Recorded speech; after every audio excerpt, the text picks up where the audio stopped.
So let's get started with this one. Popular question that I've been asked a number of times is how do you become a professional football coach?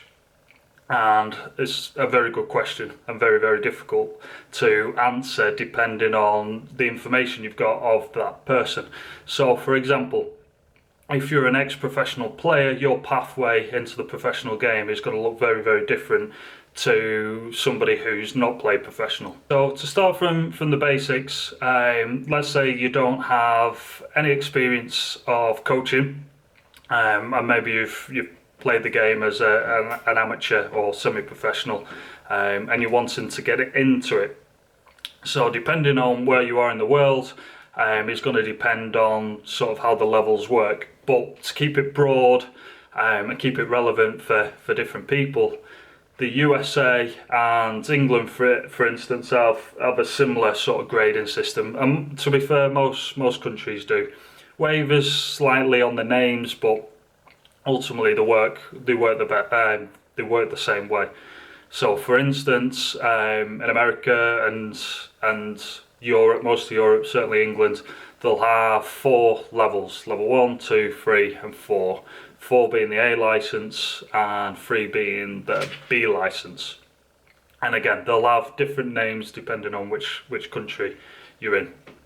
So what you'll want to do is you want to contact your local FA, your local football or soccer organisation in the area. So it'll be probably a state one for Americans, and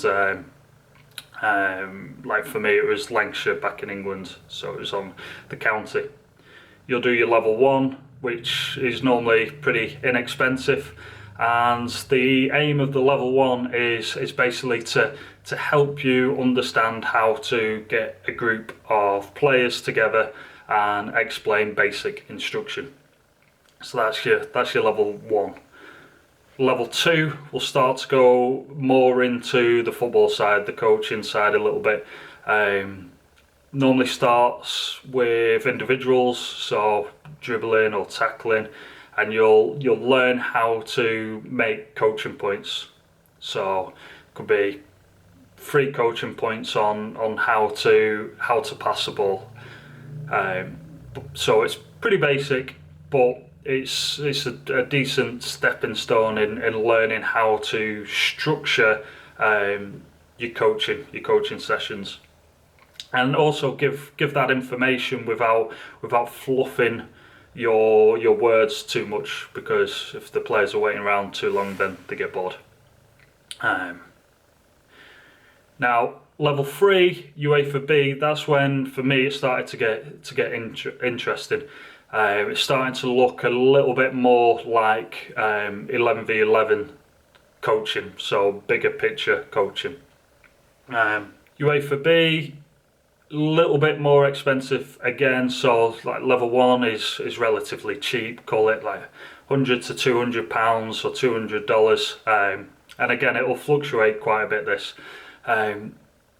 level 2, a little bit more, it can be anywhere up to sort of 500, and then your level 3, which again it'd be close to that £1,000 mark, maybe a little bit more depending on which one you do. But the aim of this is being able to start to coach from the individuals to the units, and then how them units connect with the rest of the team. If you don't know what a unit is yet, a group of players, so you could have a defensive unit, and that'll be all the defenders basically. So yeah, you'll start to link 2 players, 3 players, 4 players, and so on. And then the acid test for that one is being able to coach in a bigger picture. So like 9v9, I think they're up to now at the moment. So can you coach like a real life match situation? And to get judged, similar to a driving test, they'll have a checklist of what they're looking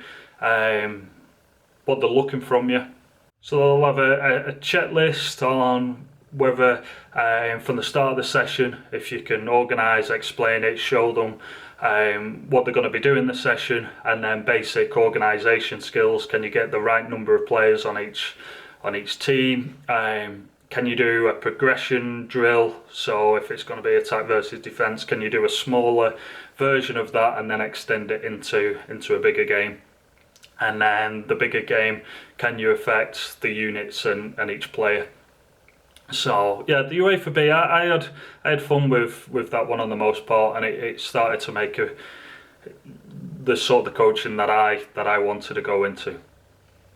Now the top level one, the UEFA A, this goes right up to 11-a-side, so it's similar format to the level 3, but again they start to drill down a little bit more on the detail. So the detail can be quite tricky, certainly if you've not been a professional player or not been around the professional game. There's information that them guys have got for years and years playing throughout academies and in the professional game from top coaches that not necessarily people that have played at a lower level wouldn't have had.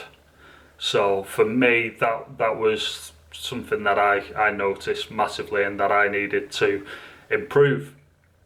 But that's not to say you can't get that level of detail if you're willing to study.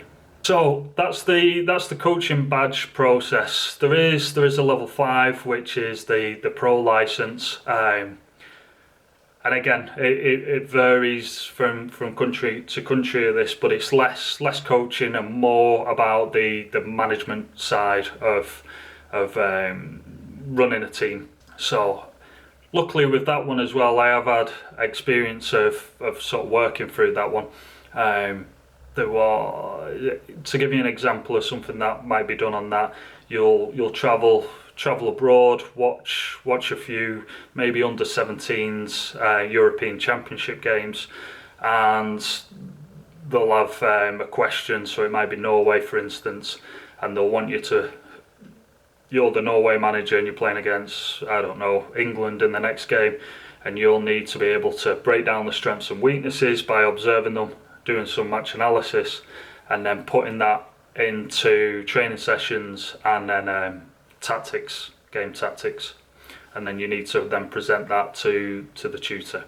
But yeah, that's level 5. There's not a whole lot of people that do that. They pick 22 people each year to go on that. So yeah, so that's the each country's level 1 to level 4 coaching process. Now, in order to be a professional football coach, you will need to go through them, but you don't need to get all them before you start the journey. And that's important to note, is from where you're going to start and where you're going to end. There's a big journey in between there. It took me years to go on that journey.